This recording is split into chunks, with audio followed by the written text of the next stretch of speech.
we are here today on April the 13th with a live Forex market breakdown for you and live trading example webinar, and we are going to discuss how the Forex markets are shaping up for the next week ahead. Before we get into that, we want to pull up our disclaimer just to remind you that this webinar is for illustrative and educational purposes only, and that any trades that we have on here have already been placed and are being managed without you knowing when everything is going on, getting in and out, removing the risk and what have you.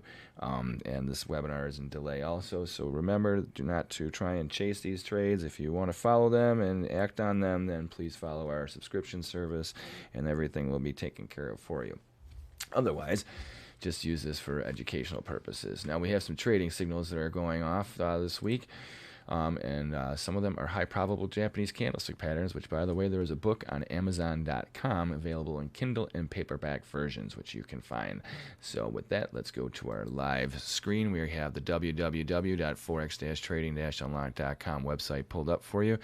And we have the workstation page already pulled up as well. We're going to skip past the numbers because the coronavirus pretty much has taken over everything. And because with the market gyrations right now, the numbers really aren't very relevant right now.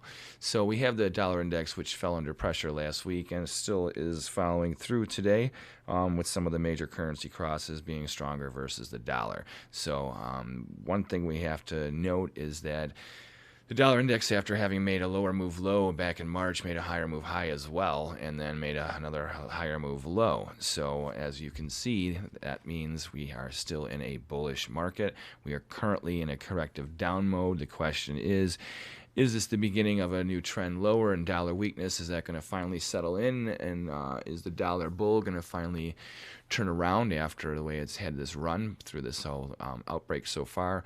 Or is this just a pause for the cause before the dollar bulls start their stampede again towards higher levels? I believe most likely that we are going to start to see a consolidation happen. So unless we get the dollar index to take out the previous high from a few sessions back, or this low from a week and a half ago, I think we're going to start to gyrate within this area. So somewhere between 100 and 98 is going to be the trading range, I think. Maybe 101 up here is the extreme. But basically, I think we're going to see a lot of choppiness start to settle into the marketplace. And you can see this in some of our currencies. We're going to start and show you where we have some dollar strength. Obviously, the Turkish lira continues to blast up towards its highs. You can see it's just hanging on these things. It looks like it wants to get through there, and it most likely will pop through here a little bit. This market, you can see that it opened higher and then fell back overnight, and now it's back up on its highs once again. So U.S. dollar strength is definitely prominent in this market, and probably will remain so for the next couple months or so, because right now we have the curve is still widening out there and is not flattening. So until that starts to flatten in Turkey and even like throughout the Middle East and stuff like that, I think you're going to have this market remain a bull. So U.S. dollar strength definitely remains there. However, when we look at one of our other lesser crosses, we have the U.S. dollar Mexican peso, which has been what a wild ride this has been. Just like the Turkish lira, it shot up big, especially in March. Now, this trend had been lower going into this coronavirus thing, and then middle of February, all of a sudden, it took off. Now, we had made a higher move high and a higher move low, and then we made a higher move high once again a little over a week ago, and now we've come back to where we're at right now. So we'll see how it shapes up today. Right now, it looks like big sideways between basically 22.85 pesos and 25.79, so basically a $3 peso range. This is quite some volatility.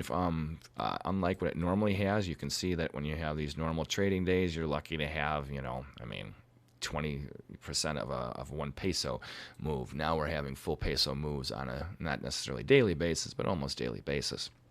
So, is strength going to rebound here? Is the U.S. dollar bulls going to surge through resistance again? Well, we'll see. If anything, who knows? Maybe we're starting to form a head and shoulders, where this would be a head, this is a shoulder, we're going to make another shoulder, and then boom, we'll see what happens. Now we have, if you look at from this low here, and then off of this new low here, this would be if today's market continues higher and starts to at least go sideways or sideways to higher, this will be a higher move low after having made a higher move high, which keeps this market still neutral to positive, and then will have us probably making another run at resistance. Now, if we can fail, let's say this bottom's here right now, and let's say we trade up for the next few sessions in the next week, and we come up around here, and then boom, we fall through here. Well, then we can probably say that, not besides having a head and shoulders formation that would occur, then we would also be making newer move lows and setting this market up to finally be a neutral to bearish market once again. So as we start to flatten out the curve, especially in the U.S., if that happens as well, I think that you're going to see the dollar strength that has been preeminent over the past couple months, especially. Start to probably fall back. Remember before this coronavirus was going on, the dollar was set not necessarily to be weak, but probably not be at the levels where it is right now. So we are looking for a trade here. Now we do have a potential signal here. If this market, let's say the Mexican peso settles like where it is right now today, that would be a very good indication that we would have another move to the upside with some follow through.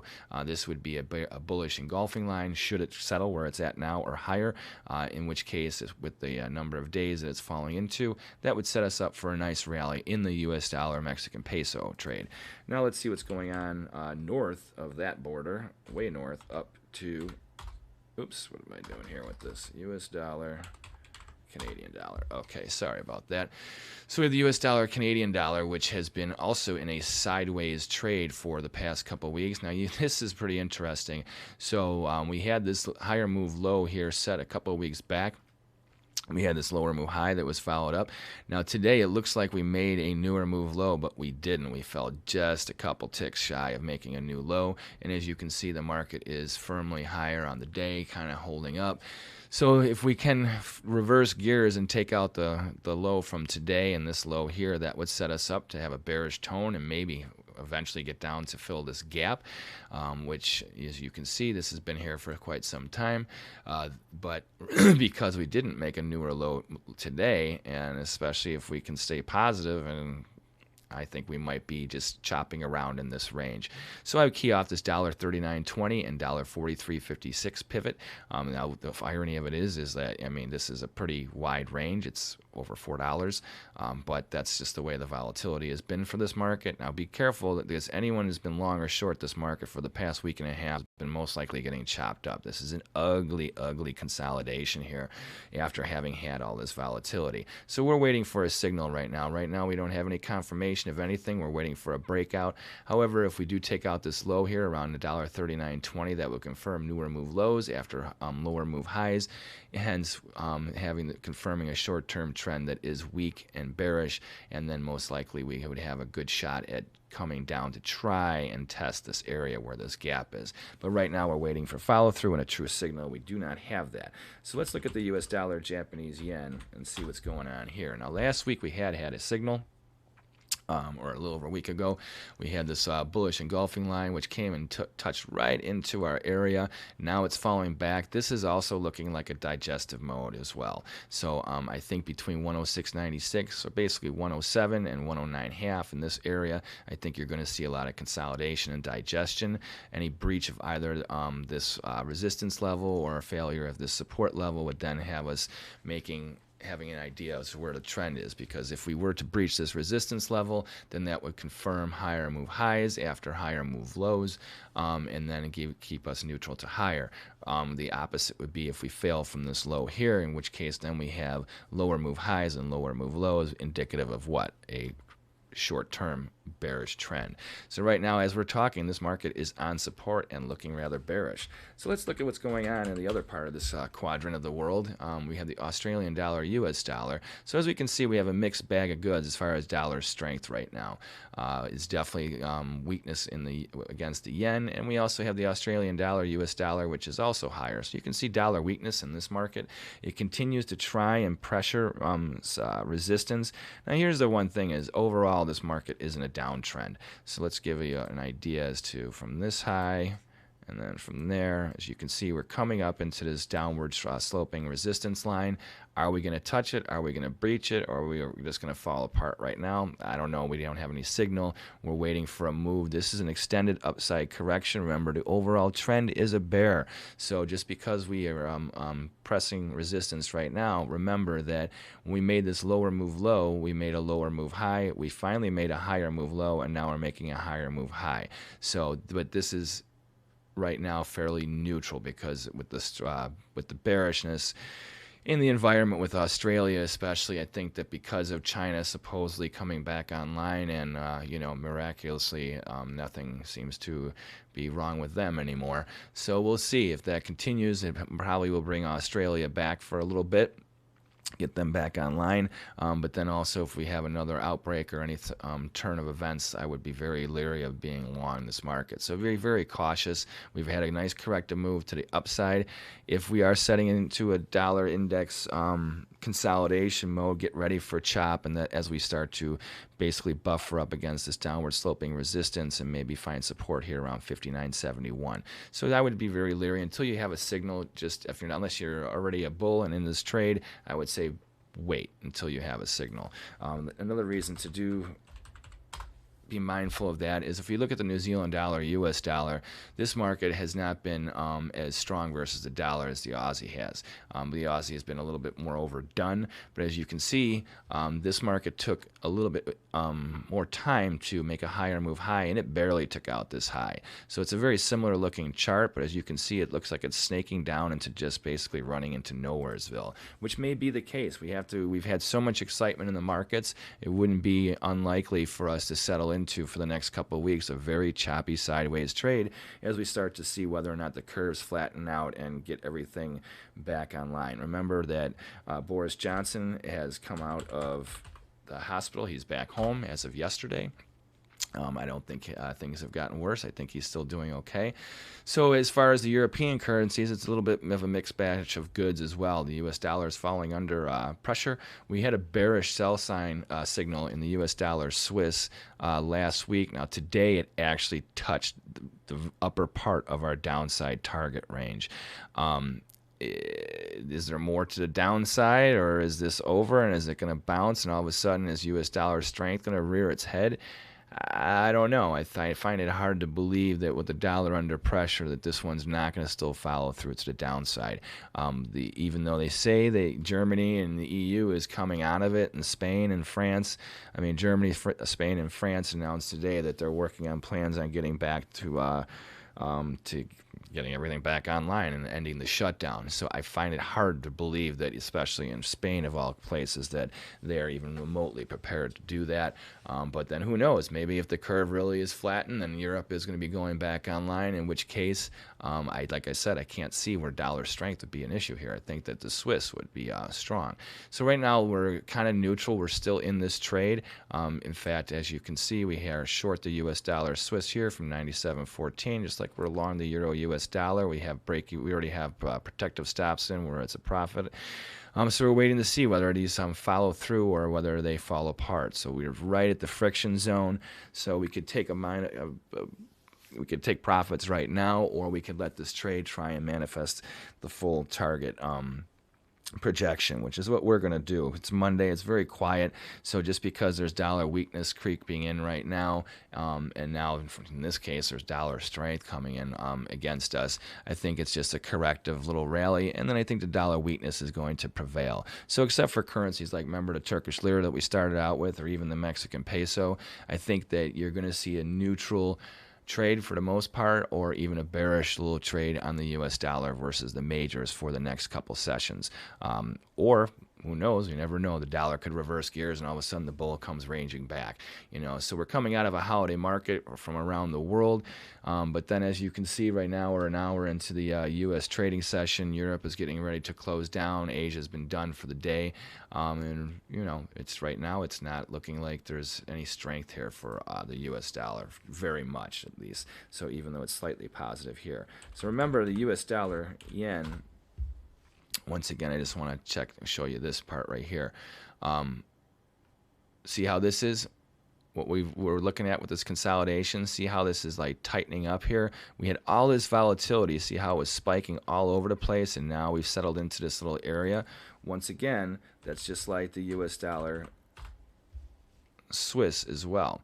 As you can see, this is pretty much doing the same thing. So be cautious. We may not get much follow through to the downside, and there may not be much to the upside either. We may start to really get into a not necessarily flatline trade, but it's going to be probably a range trader's delight, buying into lows and selling into highs constantly, because you're not going to get very much follow through. At least that's my prediction. Especially when you start to look at something like the British pound US dollar.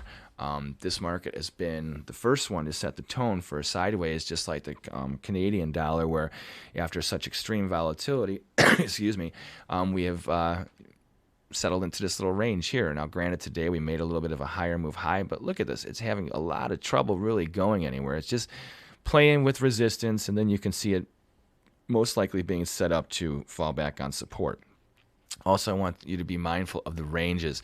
See how we went from, we were trading like this sideways in these tight ranges, and all of a sudden in March, everything went just completely nuts. I mean, this is an amazing whipsaw move here, and now we're stuck in the upper part of the middle range of this volatility. And like I said, I think now we've had the big spikes, and now it's time for all currencies to kind of start to consolidate and drift as we get into, you know, the maturity of this shutdown that's going on globally. The shutdown can't last forever, no matter what. Eventually, we have to get things back online, no matter what the costs are, whether the collateral damage is with human lives or not. You know, it's going to be either we have to live with it or we'll come up with a treatment. But we can't be living in a box for the rest of our lives, because that wouldn't work either. So I think that because we're in that questioning stage of whether we're coming out, I mean, if China is the true beacon of how this is going, well, then Europe should be coming out of it like they are planning and saying they are, and the United States should be right behind them, if these numbers are correct around the world, and if it's really moving at the pace that it seems to be touted by different areas of the world and what have you. So once again, we have this consolidation that's going on. Let's look at the Euro US dollar. And you can see that this market, just like we had a signal in the US dollar Swiss, we had a bullish engulfing line that's in tandem. So while these are flipped, this is the euro over the dollar, the other is the dollar over the Swiss. These charts are very similar, excuse me, and this bullish engulfing line buy signal came on the same day as the sell signal did in the US dollar Swiss. Now you can see that this one as well, it made a higher move high today. It touched into the bottom of our upside target zone, and now, as you can see, the dollar is the dollar is actually gaining a little bit of strength versus the euro. So I think we have a little bit of a mixed bag of goods, where the major a couple of the major components of the dollar index are kind of, you know, showing that there's a little bit of dollar strength, or dollar weakness, excuse me, and also dollar strength. So it's a little bit of a sideways day today. And since we are already an hour into the U.S. trading, and like we skipped over the economic numbers because there's really nothing to talk about, you know that where everyone's looking for a higher unemployment claims in the U.S. for this upcoming Thursday. That's probably not anything that anyone is not expecting, whether it's higher than last week's or lower than last week's. These numbers are so huge, who knows? But like I said, I think that we are ripe for conditions to start to settle into a choppy range traders delight sort of environment for the next week or so, unless we have a signal, which we don't have any. Remember we marked out we have a potential one forming in the Mexican peso, but we don't have that confirmed yet. So otherwise, all the rest of these currencies are either they've hit into our corrective or trend targets, or I'm basically buffering into those extremes, whether or not they're going to push them or they're going to fall back like they seem to be at least retreating right now in the short run. We'll see how this manifests, but I do believe that it's really going to be a nightmare for directional traders without a signal. And like I said, since we already had this one, for instance, this bullish engulfing line buy signal, it's already almost completed. It touched into the lower part of the zone, so technically it's done. Now you have to manage the long side and keep your stops high like we have here. We have our stops just above our prices. So here we're short the U.S. dollar Swiss at 97.14. We have a stop at 97.12. So a couple ticks winner. Euro U.S. dollar also we're long at 108.70 with a 108.72 stop. So we have a couple ticks for winner right now. If these trades were going still in our favor right now like they had initially starting off this trading week overnight on Sunday, then we probably would be raising our stops and adding a little bit more of profit potential. But right now, since they're coming back on us, we're going to leave them where they're at and see if we can hold. If they hold, then we'll get one more blast up through support and resistance in these relative currencies, and then see if we can lock in a little bit more profit for these trades. But since we're coming into what is suspected to be a neutral sideways environment, we're probably going to continue to lift our stops after today's session. And if we get stopped out, take our profit as it is, or the market will continue and give us one more gush towards our intended extremes targets. So we'll see how that goes. Now, please subscribe to our YouTube channel, Forex Trading Unlocked, to follow what's going on with these trades and other new trades as they manifest. And if you want to learn how to trade these high probable Japanese candlestick patterns, remember once again to check out the book on Amazon.com in Kindle and paperback versions. And through it, you can utilize the best buy and sell patterns used for over 400 years to give yourself a competitive edge against the markets. And we want to thank you once again. Please check us out at www.forex-trading-unlocked.com every day for your Forex trading needs. And also check out the book and also subscribe to our YouTube channel as well and pass it on to all your friends. We would love your support to help us grow this channel and content that we're developing.